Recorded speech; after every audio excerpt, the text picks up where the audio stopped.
Que feriez-vous si un homme du plus haut rang du comté vous tendait les clés d'une maison au volet clos, et s'il vous demandait d'y garder sa propre sœur, en silence?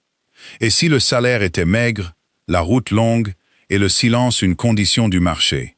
Durant l'hiver de 1861, Jane Weaver, âgée de 18 ans, fut envoyée d'une salle de classe d'un bourg à une maison douairière négligée en bordure d'Ashcombe, engagée par un duc pour servir de dame de compagnie et de gardienne, pour une femme que le monde avait déjà décidé d'oublier.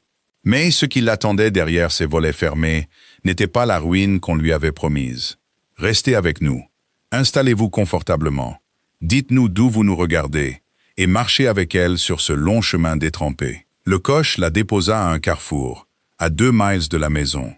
Le cocher ne voulait pas aller plus loin. Il déchargea sa petite malle dans la boue. Il toucha son chapeau sans la regarder. Puis il fit demi-tour avant même qu'elle n'ait eu le temps de rajuster son châle. Jane resta un instant dans les ornières. Elle écoutait les clochettes du harnais s'évanouir dans la brume. Puis elle se pencha et souleva la malle par sa poignée en corde. Le chemin grimpait entre des haies noircies par le grésil. Ses bottines étaient raccommodées aux 2 bouts. Ses mains, déjà rougies par la rampe de fer glacée du coche, blanchirent en serrant la corde. Elle avait enterré sa mère en octobre et son père le janvier précédent. Et l'école qui l'avait recueillie ensuite avait fermé ses portes, faute de souscription. La lettre lui offrant ce poste était arrivée pliée dans un mandat bancaire pour le voyage. Elle était signée par un intendant. Et scellée d'un blason qu'elle ne reconnaissait pas. 12 livres par an. Logée et nourrie. Discrétion exigée par-dessus tout. Des corbeaux s'envolèrent d'un frêne nu et se reposèrent. Quelque part en bas de la crête, une cloche d'église sonna 4 heures. Jane continua sa route, la malle heurtant son genou. Elle ne pensait à rien de particulier, car penser à des choses particulières était récemment devenu une façon de se noyer. Au sommet de la côte, la haie s'interrompit. Ashcombe s'étendait devant elle dans la lumière déclinante. Quelques toits d'ardoise, une tour grise et trapue. Et au-delà du village, à moitié caché par des tilleuls sans feuilles, une longue maison basse. Toutes ses fenêtres étaient closes par des volets. Un garçon qui menait une chèvre s'arrêta pour la dévisager. « Vous allez à la maison douairière » dit-il. Ce n'était pas une question. « C'est bien ça. » Il la toisa de la tête aux pieds. « Que Dieu vous garde alors. » Il fit claquer sa langue pour la chèvre et repartit vivement. Comme si ces mots lui avaient coûté. Jane resta un instant de plus sur le chemin. Le vent soufflait dans les tilleuls en contrebas. Elle passa la malle dans son autre main et commença la descente. L'intendant l'accueillit à une porte de côté, sous une lanterne cassée. C'était un homme mince en manteau noir, pressé et froid. Il ne lui proposa pas de porter sa malle. Il la fit passer par une arrière-cuisine qui sentait la chaux humide. Puis dans un couloir au sol de pierre où l'air était plus froid qu'à l'extérieur. « Sa grâce a été généreuse, » dit-il sans la regarder. « La maison est à vous. La sœur est sous votre garde. Elle ne quitte pas ses murs. Elle ne reçoit pas de visiteurs. Elle n'écrit pas de lettres qui ne passent pas par moi. » Il s'arrêta devant la porte d'un salon au volet clos et se tourna enfin. « Vous comprenez votre position ? » ?»« Je comprends. Il n'y a rien de valeur ici, » ajouta-t-il, comme s'il anticipait une question qu'elle n'avait pas posée. « Les meubles sont vieux. L'argenterie a été vendue. La bibliothèque a été vidée. Vous trouverez l'endroit dénudé et la femme dans un état pire encore. N'attendez aucune gratitude. N'attendez aucune raison. » Il sortit un lourd trousseau de clés en fer et le posa dans sa paume. « Voici la maison, telle qu'elle est. » Il la laissa au pied d'un escalier sans lumière, avec un bout de bougie et un morceau de papier. Dessus, la liste des commerçants qui passeraient. Jane entendit ses bottes résonner dans la cour. La grille se referma, le verrou tomba de l'extérieur. Elle resta un long moment immobile, les clés se réchauffant dans sa main. La maison douairière n'était pas une ruine. C'était pire que ça. C'était une maison qui avait été vidée intentionnellement. Des draps recouvraient des formes qui ne valaient plus la peine d'être nommées. Une horloge dans l'entrée, arrêtée à 3h20. Une salle à manger où le papier peint se décollait du mur en longues bandes. Dans chaque pièce, les volets étaient fermés. Et derrière chaque volet, une seconde paire de stores intérieurs avait été tirée. Ainsi, même à midi, les pièces baignaient dans une pénombre bleutée, sous-marine. Le feu de la cuisine était éteint. Le garde-manger contenait de la farine, du sel, du thé et une seule meule de fromage sec. Sur la table du salon, une note pliée, écrite d'une main lourde. Vous la trouverez dans la chambre ouest. N'ouvrez pas les volets. Jane lut la note 2 fois. Elle posa sa malle. Elle alluma le bout de bougie sur une braise dans l'âtre de l'arrière-cuisine, qu'elle ranima jusqu'à obtenir un œil rougeoyant. Puis elle se tint au milieu de ce salon froid. Et elle comprit, avec la clarté de celle qui a déjà tout perdu. Elle comprit ce qu'on l'avait envoyé garder. Pas un bijou, pas une fortune. Une femme vivante, dans une boîte fermée à clé. Et une maison que le monde devait considérer comme vide. Quel genre d'employeur paie un voyage en coche pour cacher son propre sang derrière 3 rangées de volets? Quel genre de sœur ne répond à aucun nom dans une maison qui ne répond à personne? Et que pouvait bien y faire une jeune fille de 18 ans, avec des bottines raccommodées et 12 livres par an? Si vous êtes du genre à rester jusqu'à la fin de l'histoire, laissez un mot ci-dessous et suivez-nous. Car la femme qui attendait dans la chambre ouest n'avait pas parlé à un étranger depuis 4 ans, et elle était sur le point de parler à Jane. La bougie ne tiendrait pas 1 heure. Jane la posa dans un bougeoir en étain sur la table du salon. Elle appuya sa paume à plat sur le bois pour calmer le tremblement qui avait commencé dans son poignet. Quelque part entre le carrefour et la porte. En venant de l'arrière-cuisine, elle n'avait entendu aucun pas à l'étage, ni aucune toux derrière un mur. Pourtant, la maison n'était pas vide. Une maison vraiment vide se tasse sur elle-même. Celle-ci retenait son souffle. Avant d'aller à la chambre ouest, elle s'obligea à faire une petite chose utile. Elle prépara le feu dans la grande cheminée du salon, avec du charbon du seau et du petit bois trop fin. Elle le ranima jusqu'à obtenir une belle flamme. Elle suspendit la bouilloire au crochet de l'arrière-cuisine. Elle défit son chapeau. Elle plaça sa malle contre le mur pour qu'elle ne soit pas la première chose que verrait une inconnue. Puis elle prit la bougie et le trousseau de clés en fer. Et elle s'engagea dans le long couloir vers l'aile ouest de la maison. La nouvelle de son arrivée l'avait précédée, même si elle l'ignorait encore. Ce matin-là, alors que Jane était encore dans le coche, le village d'Ashcombe avait déjà parlé d'elle par-dessus ses comptoirs. Chez l'épicier, une femme en châle noir avait dit « Encore une alors !» Et l'épicier, sans lever les yeux, avait emballé du thé dans du papier bleu et répondu « Elle ne reste jamais ». À la forge, les garçons, appuyés à la porte, riaient. C'était le petit rire méchant de ceux à qui leurs supérieurs ont raconté une blague. Une lavandière traversant la place, un panier sur la hanche, dit à personne en particulier « Pauvre petite, 18 ans paraît-il ». Un charretier cracha dans la boue et dit « Les affaires du duc », sur le ton qu'utilisent les hommes quand une chose ne doit pas être regardée de trop près. Ils l'avaient regardé monter le chemin. Ils avaient vu les bouts raccommodés de ses bottines et la poignée en corde de sa malle. Ils l'avaient jaugée et mise de côté. Seuls 2 villageois s'étaient souciés d'elle davantage. Le premier était le garçon à la chèvre qui dit à sa mère ce soir-là « Elle m'a regardé comme si elle m'avait entendu et qu'elle n'était pas dupe ». La seconde était une vieille femme, connue à Ashcombe simplement comme la veuve Ainsley. Elle avait été gouvernante au grand château dans un autre siècle. Elle élevait maintenant 3 poules et possédait une mémoire plus longue que le registre paroissial. Elle était sortie à sa barrière au passage de Jane. Elle était restée là, dans un châle de laine grise, les mains croisées, et avait laissé passer la jeune fille.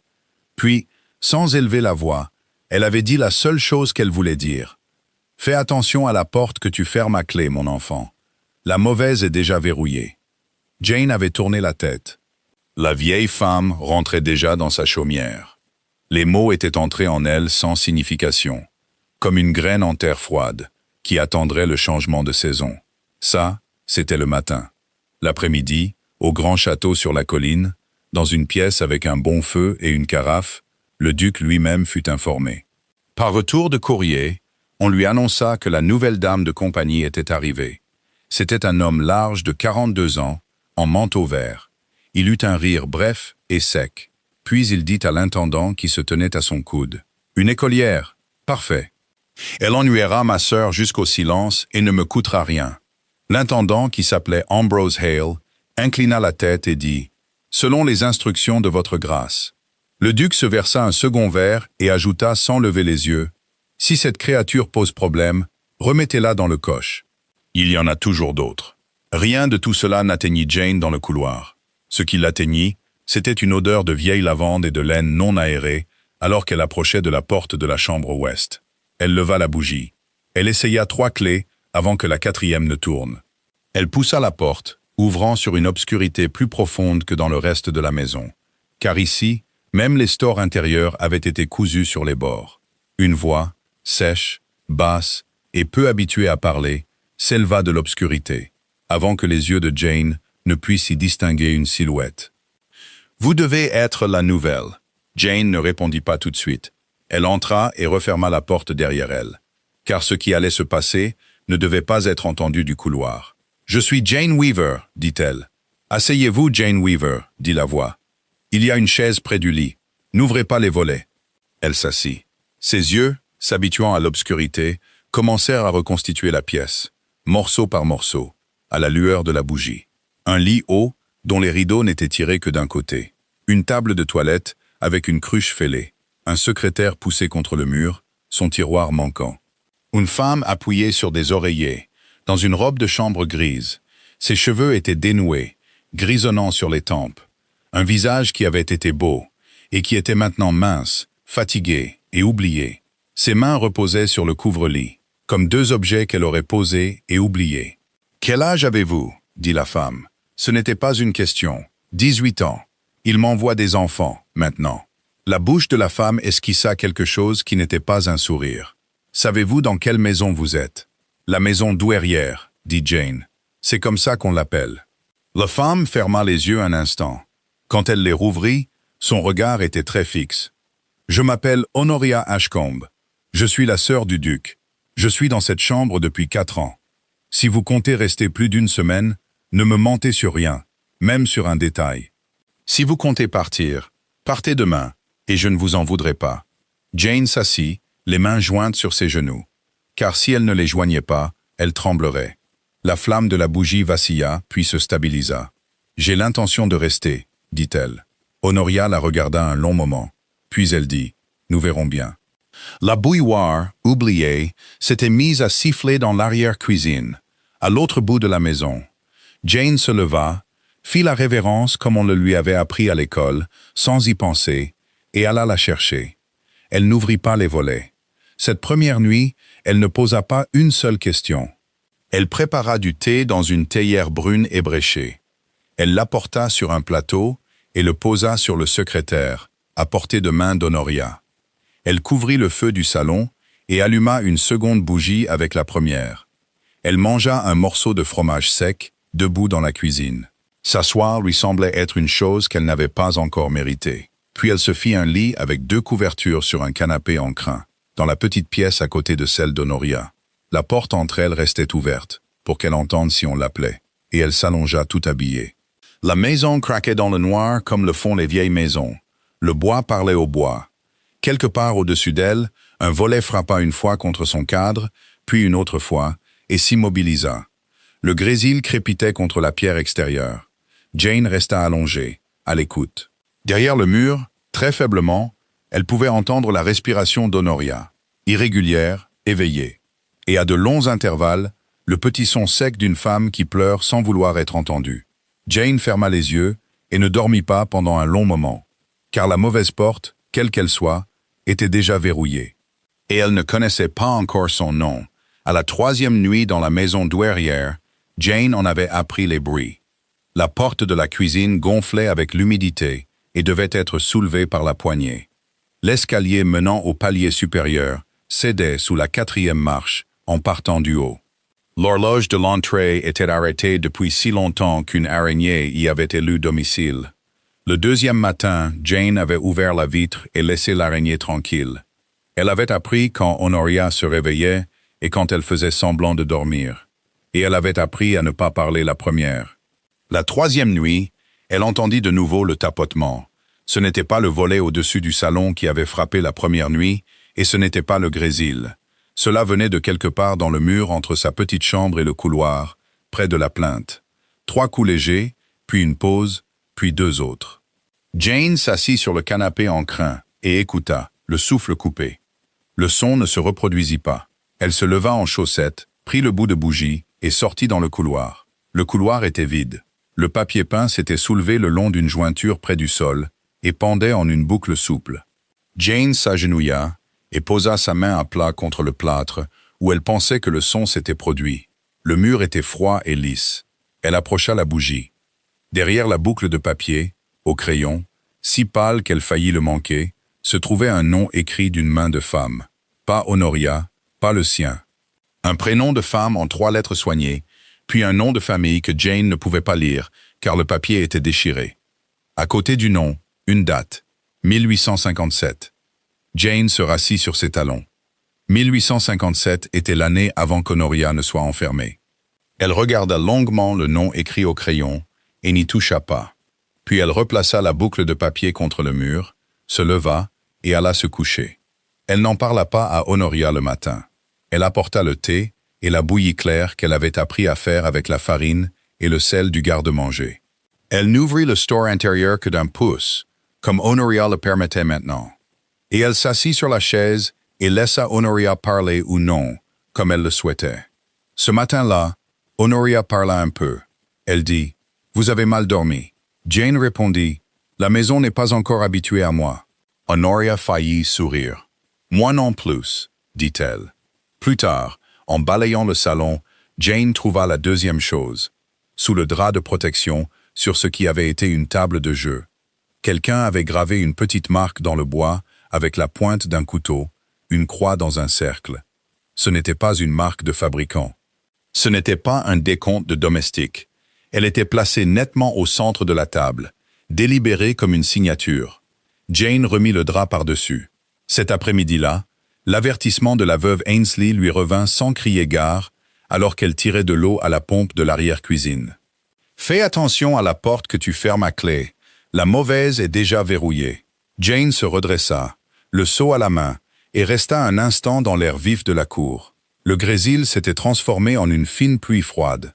Un unique corbeau traversa le ciel gris au-dessus des tilleuls sans feuilles, et ne croassa pas.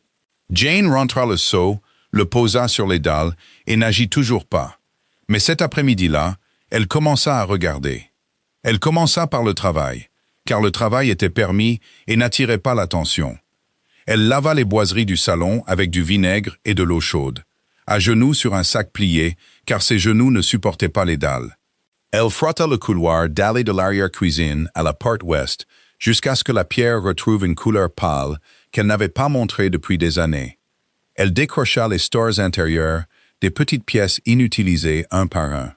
Elle les battit dans la cour pour enlever la poussière et les raccrocha pour qu'ils fonctionnent à nouveau correctement. Ses mains, déjà rougies par la marche dans le froid, se crevassèrent et saignèrent aux jointures. Et chaque soir, elle les frottait avec un peu de suif des bougies de la cuisine. Elle trouva la boîte en fer blanc le 4e jour, derrière la bassine en cuivre de l'arrière-cuisine, là où une brique descellée avait été remise en place sans mortier. Elle était en train de récurer le cuivre avec du sable quand son coude heurta la brique et la brique bougea. Elle posa le sable et le chiffon, retira la brique et passa la main dans la cavité froide derrière. La boîte en fer blanc avait la taille d'un livre de prière, cabossé à un coin, et elle cliquetait doucement quand elle la sortit. Elle ne l'ouvrit pas. Elle l'enveloppa dans un torchon et la mit sous le canapé en crin dans sa petite chambre. Elle remit la brique en place et continua de récurer le cuivre comme si son cœur ne battait pas dans sa gorge. Elle trouva les initiales le 5e jour dans le garde-manger, gravées avec un clou sous la planche la plus haute, là où une main tendue ne les verrait jamais, à moins de les chercher. 2 lettres et un petit cœur de travers. Elle les lut à la bougie, debout sur un tabouret, puis descendit et remit le tabouret à sa place. Elle trouva la lame de plancher descellée dans la chambre même d'Honoria le 6e jour. Et celle-ci, elle n'y toucha pas, car Honoria était réveillée et la regardait. Et parce que Jane comprenait alors que la maison lui parlait par fragments, et qu'elle ne devait pas rassembler les morceaux plus vite qu'elle ne pouvait le supporter. Les draps de protection furent retirés un par un au cours de cette première semaine. En dessous, Jane trouva un pupitre à écrire avec son encrier sec. Une peignée à ouvrage avec une broderie à moitié terminée encore sur son cadre. Un tabouret brodé au point de croix avec un bouquet de campanules. Et un petit portrait peint d'une jeune femme avec une écharpe bleue. Le visage tourné aux 3/4, accroché haut dans un coin du salon où la lumière n'arrivait pas. Le portrait n'était pas celui d'Honoria. Jane se tint dessous avec une bougie et leva les yeux longuement. Les yeux peints étaient sombres et fixes, et la bouche était dessinée d'une manière que Jane reconnut sans pouvoir la nommer. Elle ne dit rien non plus à propos du portrait. Au 7e jour, ses mains avaient appris la maison d'une manière que son esprit ne s'était pas encore permis d'organiser. Sa paume connaissait la résistance de la porte de cuisine gonflée. Ses genoux connaissaient la dalle qui basculait dans l'arrière-cuisine. Ses doigts connaissaient le nom au crayon derrière la boucle de papier dans le couloir, la marque de couteau sur la table de jeu, les initiales sous l'étagère du garde-manger, le poids de la boîte en fer blanc enveloppée dans un torchon sous son canapé. La forme de la bouche peinte dans le coin du salon. Quelque part en elle, sans qu'on le lui dise, elle avait déjà commencé à compter. 4 ans enfermée dans une chambre. 1857, écrit au crayon sur un mur. 2 lettres et un cœur. Une croix dans un cercle. Un visage qui n'était pas celui d'Honoria, qui observait depuis un coin élevé du salon.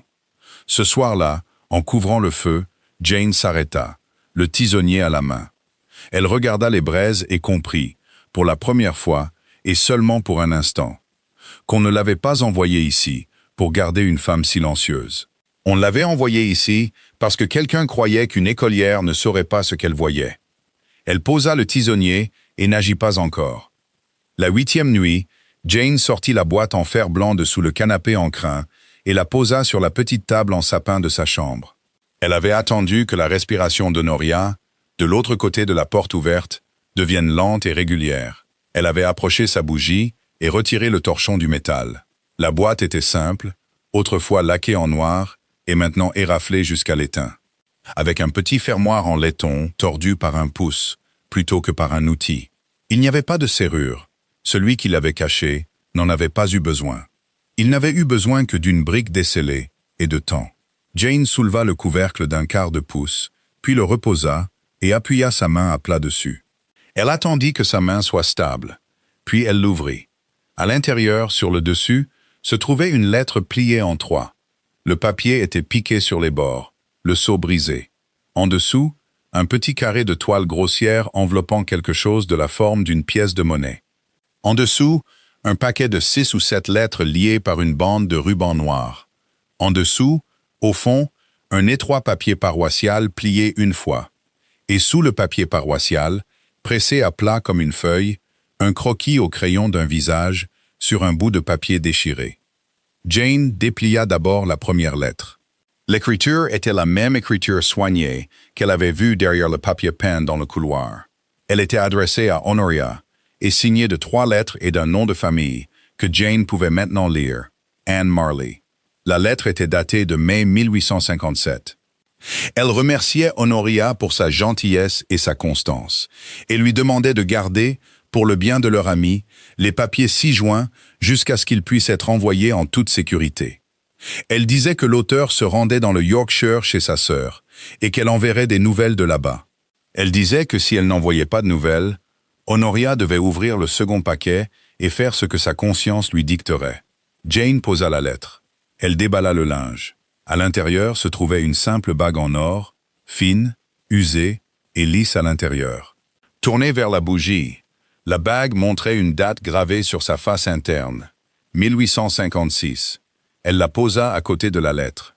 Elle défit le ruban noir du paquet. Les 6 lettres à l'intérieur étaient d'une écriture différente, une main d'homme. Le papier était plus lourd et plus crémeux. Et le sceau sur chacune avait été celui du duc, bien que les sceaux fussent maintenant brisés.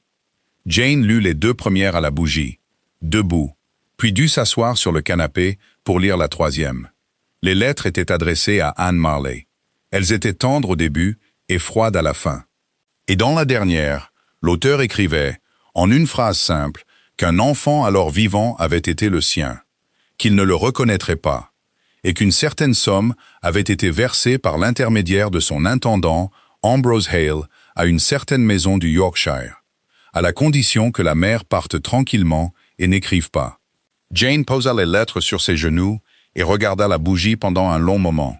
Le papier paroissial, au fond, était une copie d'un baptême, certifié et tamponné, d'une enfant de sexe féminin, dans une paroisse que Jane ne connaissait pas. À l'automne de 1856, la mère nommée Anne Marley, le père enregistré comme inconnu, avec une petite note en marge de la main d'un greffier donnant le nom de la marraine comme étant Honoria Ashcombe.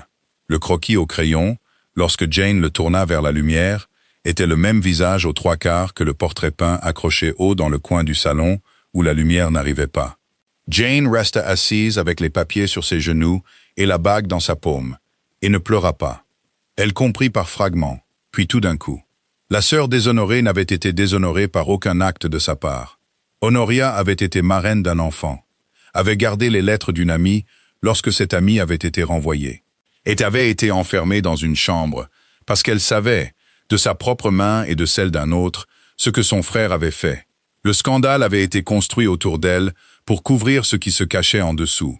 4 ans dans une chambre au volet clos avait été le prix de 6 lettres dans une boîte en fer blanc derrière une brique. Jane enveloppa de nouveau la bague dans le linge, renoua le ruban noir autour des lettres de l'homme, plia le papier paroissial comme il l'avait été, et remit chaque pièce dans la boîte dans l'ordre où elle l'avait trouvée. Elle referma le couvercle. Elle ne remit pas la boîte derrière la brique. Elle la mit dans sa malle à la poignée en corde, sous sa deuxième robe pliée. Elle tourna la clé de la malle et mit la clé sur le ruban autour de son cou, avec la clé de la chambre ouest. Puis elle se rendit à l'embrasure de la porte ouverte entre sa petite chambre et celle d'Honoria, et s'y tint en chaussettes. Honoria était réveillée. Honoria était réveillée, pensa Jane, depuis longtemps. Dans la faible lumière de la bougie de Jane derrière elle, le visage d'Honoria sur l'oreiller paraissait plus vieux et aussi plus jeune. Honoria dit « Vous l'avez trouvé ». Jane dit « Oui ». Honoria dit « Alors que Dieu nous vienne en aide à toutes les deux ». Jane dit « Il le fera ». La tempête arriva le 9e jour. Elle arriva de l'ouest dans l'après-midi, depuis la lande au-delà d'Ashcombe. Et au crépuscule, le grésil s'était transformé en pluie battante, et le vent s'acharnait sur les volets le long de la façade ouest de la maison. Le volet qui avait tapé la première nuit de Jane tapait plus fort maintenant, et les stores intérieurs derrière lui se soulevaient et retombaient. Jane fit le tour de la maison avec une bobine de ficelle et un marteau de l'arrière-cuisine, et attacha ce qu'elle put. Elle chargea le feu du salon et alluma un second feu dans l'âtre d'Honoria pour la première fois depuis son arrivée. Vers 9 heures du soir, par-dessus le bruit du vent, Jane entendit un poing frapper à la porte de côté sous la lanterne cassée. Elle prit la bougie, souleva la porte de cuisine gonflée par sa poignée et traversa l'arrière-cuisine jusqu'au couloir. On frappa de nouveau, plus faiblement. Elle déverrouilla la porte. Une femme se tenait sur le seuil dans une cape grise trempée, un paquet serré contre sa poitrine. Derrière elle, un garçon d'environ 7 ans s'agrippait à sa jupe à 2 mains, le visage pressé contre la laine mouillée. La bouche de la femme bougea avant que sa voix ne sorte. Elle dit « Ils nous ont renvoyés au village. Ils ont dit que seule cette maison ouvrirait. » Le paquet à l'intérieur de la cape était un nourrisson, et le nourrisson ne pleurait pas, ce qui effraya Jane plus que des pleurs ne l'auraient fait. Jane dit « Entrez ». Elle prit d'abord le paquet. Elle fit passer la femme sur le seuil, puis le garçon, et ferma la porte et mit le verrou. Les dents de la femme claquaient si fort qu'elle ne pouvait plus parler. Jane les amena à travers le couloir jusqu'au feu du salon. Elle retira la cape mouillée de la femme, l'enveloppa dans une des couvertures du canapé en crin. Elle assit le garçon sur le tapis de cheminée, ses bottes enlevées et ses pieds tournés vers les braises, et déballa le nourrisson juste assez pour le voir respirer. Il respirait. Il était très petit. La voix d'Honoria vint du couloir. Honoria était sortie de sa chambre pour la première fois en 4 ans. Elle se tenait dans l'embrasure de la porte du salon dans sa robe de chambre grise, une main à plat contre le cadre pour se soutenir. Elle regarda la femme sur le tapis, le garçon et le nourrisson dans les bras de Jane, et elle dit « Approchez-la du feu ». Jane approcha le nourrisson. Honoria entra lentement dans la pièce, une main sur le mur, et se laissa tomber dans le fauteuil près de l'âtre. Elle tendit les bras, et Jane déposa le nourrisson sur ses genoux. La femme sur le tapis retrouva enfin sa voix. Elle dit que son mari était mort de la fièvre à l'automne. Elle dit que la paroisse avait pris leur chaumière. Elle dit qu'elle avait marché depuis 3 villages ce jour-là, à la recherche de la femme qu'elle avait autrefois servie, une femme dont elle donna le nom. Mais la femme était morte depuis longtemps, et aucune porte à Ashcombe ne s'était ouverte à elle. Elle dit que l'épicier avait dit « Essayez la maison au volet clos. La fille là-bas est tendre. » Jane entendit cela et ne répondit pas. Jane travailla. Elle mit la bouilloire sur le feu du salon, car l'arrière-cuisine était froide. Elle réchauffa du lait de la petite cruche du garde-manger, le dilua avec de l'eau bouillie et nourrit le nourrisson à la cuillère, une goutte à la fois, jusqu'à ce qu'il avale. Elle coupa du pain et le reste du fromage sec pour le garçon et sa mère, et fit du thé léger. Elle prit des vêtements secs de sa propre malle pour le garçon, qui lui allait mal et le faisait paraître plus petit. Elle fit un lit pour eux trois sur le sol du salon près du feu, avec toutes les couvertures de la maison, y compris les deux du canapé en crin. Et elle resta assise dans le fauteuil, en face d'Honoria, à regarder le feu et à écouter le vent. Quelque part au milieu de la nuit, le vent tomba. Le nourrisson dormait sur les genoux d'Honoria, et Honoria ne le posa pas. Honoria dit « Lui, il voudrait que je les mette dehors. » Jane dit « Je sais. » Honoria dit « Vous les avez fait entrer sur mon foyer. » Jane dit « Oui. » Honoria dit « Alors c'est fait. » Jane comprit ce qu'Honoria voulait dire, et elle comprit ce qu'elle-même avait choisi en mettant le verrou sur la porte de côté. Elle avait choisi la boîte en fer blanc dans sa malle, la bague sur le ruban, la femme sur son foyer et les 4 années qui avaient déjà été payées. Et elle avait choisi contre l'homme au manteau vert sur la colline. Elle ne prononça pas le choix à voix haute. Elle resta assise près du feu, ses jointures crevassées jointes sur ses genoux, à regarder les braises et à attendre le matin. Le matin arriva, gris et lavé, et le chemin devant la maison douairière était profondément raviné par la tempête. Jane ouvrit elle-même la porte de côté et se rendit à Ashcombe, ses jointures crevassées, refermées sur la boîte en fer blanc de nouveau enveloppée dans le torchon. Elle n'alla pas au grand château sur la colline. Elle passa devant l'épicerie, devant la forge, devant la lavandière avec son panier, et frappa à la porte du presbytère. Le vicaire était un homme sobre en manteau noir, avec de l'encre sur le côté du pouce. Il lut d'abord le papier paroissial, puis la lettre de mai, puis les 6 lettres de la main de l'homme, posant chacune sur le bureau, dans l'ordre que Jane avait gardé. Il dit doucement « C'est une copie certifiée conforme. » Je connais le greffier qui a écrit la note en marge. Il dit doucement « Le sceau ne laisse aucune place au doute. » Il ne dit rien d'autre pendant un long moment. Puis il envoya son garçon sur le cheval le plus rapide du village chercher un notaire à 2 villes de là, qu'il nomma et en qui il avait confiance. Le notaire arriva le 2e jour dans un cabriolet éclaboussé de boue. C'était un petit homme à lunettes qui parla à Jane comme si elle était plus âgée que son âge. Il lut les papiers à la table du presbytère, fit un inventaire minutieux dans un livre relié et dit « Mademoiselle Weaver, vous avez déjà fait le plus difficile. Le reste n'est que procédure. » Il monta au grand château cet après-midi-là, avec le vicaire à ses côtés, et y resta moins d'1 heure. Ce qui s'y passa, Jane ne le vit pas. Ambrose Hale quitta Ashcombe dans la semaine, avec une petite malle, et sans adieu. Le duc ne descendit pas. Une lettre arriva à sa place, de sa propre main, libérant sa sœur de toute tutelle, lui restituant la maison douairière et les revenus qui y étaient attachés, et demandant en une simple ligne à la fin que l'affaire n'aille pas plus loin que les parties concernées. Le vicaire plia cette lettre et la donna à Honoria, qui la lut une fois et la jeta dans le feu du salon. Le village apprit la nouvelle par bribes. L'épicier cessa d'emballer le thé dans du papier bleu sans un mot aimable. La lavandière traversa la place avec son panier et fit la révérence à Jane à la pompe. Le charretier lui livrait maintenant son charbon à la porte et ne voulait pas d'argent pour le décharger. Les garçons de la forge enlevaient leurs casquettes quand elle passait. La veuve Ainsley monta le chemin un après-midi avec 3 œufs bruns dans un torchon et dit seulement « Tu as gardé la bonne porte, mon enfant. » et rentra chez elle. Au printemps, les volets de la façade ouest de la maison douairière avaient été démontés et brûlés. Les tilleuls se couvrirent de feuilles. La femme arrivée pendant la tempête resta comme aide en cuisine. Le garçon allait chercher de l'eau et apprenait vite. Le nourrisson, enfin, baptisé à la paroisse avec Honoria comme marraine pour la 2e fois, grossit et dormit toute la nuit. Honoria se promenait dans le jardin au bras de Jane au début, puis sans. Une petite école ouvrit dans le salon du matin longtemps inutilisée. 3 enfants du village au début, puis 6. Jane leur apprenait leurs lettres à une table en sapin décapé, avec Honoria corrigeant les calculs depuis un fauteuil près de la fenêtre. Un soir de fin d'été, la lumière dorée sur les toits d'ardoise d'Ashcombe, Jane se tenait à la porte ouest ouverte, le vent dans les tilleuls, et Honoria à ses côtés. Et Honoria dit « Qu'as-tu créé ici, Jane ?» Jane regarda le jardin, le chemin et les petites silhouettes qui montaient du village avec leurs ardoises, et elle dit « Une maison qui s'ouvre ». Honoria ne répondit pas. Elle n'en avait pas besoin. Merci d'être resté jusqu'à la fin de cette histoire. Une histoire tranquille sur la porte qu'une jeune fille a choisi d'ouvrir et la femme qui en est ressortie. Si elle vous a plu, laissez un j'aime.